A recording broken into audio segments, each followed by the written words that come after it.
There was an old lady called Mrs. McEleney.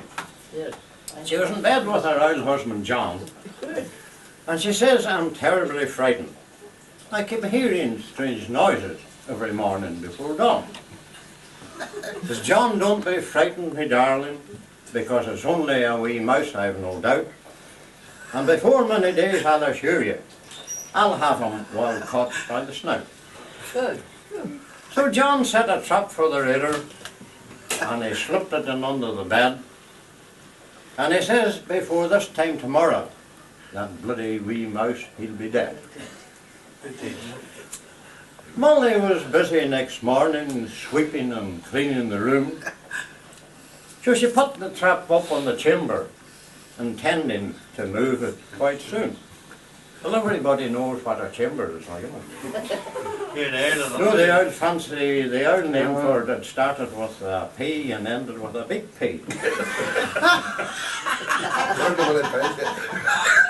And you had to mind your P's and Q's when you were using the turn off, and your F's as well.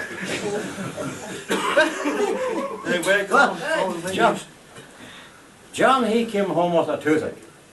He moaned and he groaned a whole lot. So with all the fuss and confusion, the bloody old trap was forgot. So Molly gave him a powder to soothe him, and she put him to bed with great care, and she told him all the great patience that Job had, and all the great pain he could bear. So they both went to sleep quite uneasy, but John, he woke up in the night, and he went to use the chamber. By hell, he got some hell of a fright. For the traps had closed tight on its victim, and there wasn't a thing he could do. And he bawled and he woke all the neighbours with one hell of a hullabaloo. Could do. Well, Molly, still thinking it was toothache, she woke up in the bed with a jump. She says, "Why the hell don't you go to the dentist and let him pull out that old stump?" Well, here Johnny was in a predicament. He could feel his knees going weak as he stood with a hump on a crutch, and blame the poor fellow, and his tongue halfway out round his cheek. The mouse, he let out a squeak, and from his den he kept peeping out. And he was wondering why John, he was dancing, farting and assing about.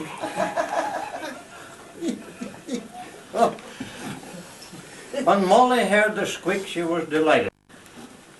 She began for to cheer and to clap. "Oh," she says, "goody John, you've caught the wee bugger on the trap." He had me pestered, nibbling and nosing about, and he kept me awake every night till the morning, and through my drawers and out. If there was such a thing as a devil, well, he was one all right. Wasn't he making a nest in my old bra, John? And he had me tights all full of holes, the dirty wee mouse.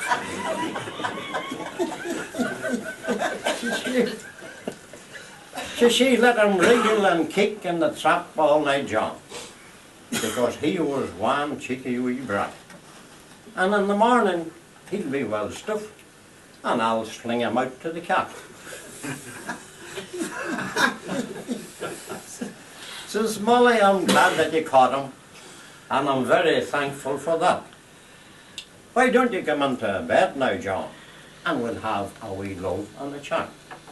John wouldn't be much for him, I love him. After the trap, like that. So, John cursed the mouse in the trap as he stood there scratching his head, because he knew that Molly was happy. She thought the wee mouse, he was dead. Well, Molly was wondering why he didn't come to bed. So she says, "John, is that old stump still annoying you?" Still thinking it was a toothache, you see. John says, it's not the old stump that annoys me, but I got one hell of a rap. And I'd like to see the effing patience that Job had if he is caught up like me in this trap.